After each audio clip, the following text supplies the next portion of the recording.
那我们现在看到这是163的前6活塞，可以看到有外油管的就是C63，没有外油管的就是163。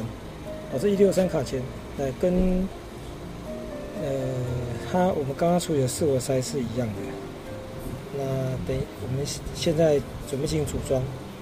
内活塞部分我们做过抛光处理，那是它原本使用的油封，这个都车主决定直接换掉，然后卸螺丝，这不是标准品，也是把它换掉，换成标准版的卸螺丝，然后全新的 Brembo 的油封32、34、38的，那防尘套没有什么问题。那等一下我们就将卡钳组装起来，再做个测试。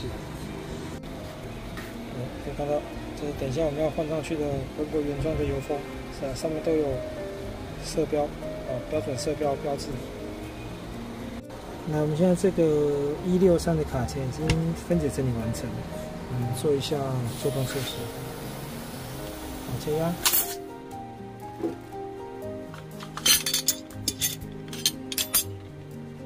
加厚6颗活塞，快速弹出，手指轻压，内活塞就给压回。我们现在测试下一颗，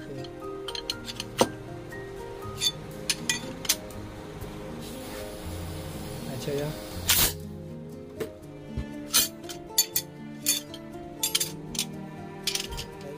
6颗活塞快速弹出，手指轻压，内活塞就给压回。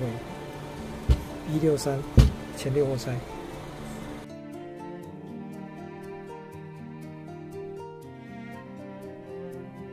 那我们现在看到这一组Brembo的4活塞，是装在台宾士的后面。那车主本来在找我们更换前后碟盘跟金属刹车油管。我们在换的过程中，要将来面抽出来，要退活塞的时候，发现活塞非常紧。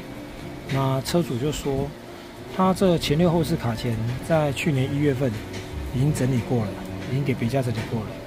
那整理完，那我就跟他说，像去年1月份到现在，事实上这卡钳已经1年多了，到现在已经超过1年半。那卡钳开始会有卡的状况，说的也是算很正常的。但是我们把它拆开之后，就看到它的卸油螺丝，这个就是三筹某一家的，它是三筹某一家的，但是车主说这是他之前就更换过的。那主要他去另外一家整理过的时候，他当时店家他有给我们一份工单，手写的工单，说有帮他换油封，那说是原装的，但是我们看到这个色标就是我们手指这样抠就不见了。大家可以看到色标就不见了，所以跟他说这有帮他换原装的油封，这个大家自己想。那我们等一下将卡钳组装起来，然后先测试在原来的油封组装起来，看紧度行不行。如果不行的话，就要必须做更换动作。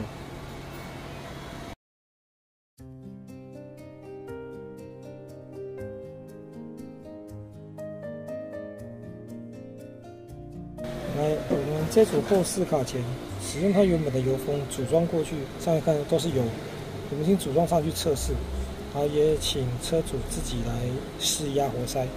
那活塞的紧度就是太紧，所以车主决定直接把内油封直接换掉，那使用Brembo原装品。来我们看，Brembo原装品它就是有色标，而且这色标是指甲是抠是不会掉的，这才是原装品。不要拿乌鸦当凤凰，这早晚被客人揭穿。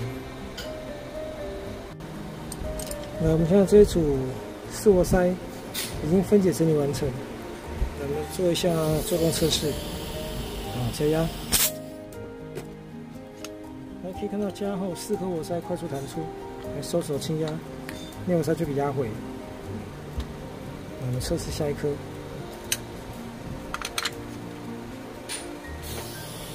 来加压，加后4颗活塞快速弹出，手指轻压，内活塞就给压回。福伦博 AMG 后视活塞。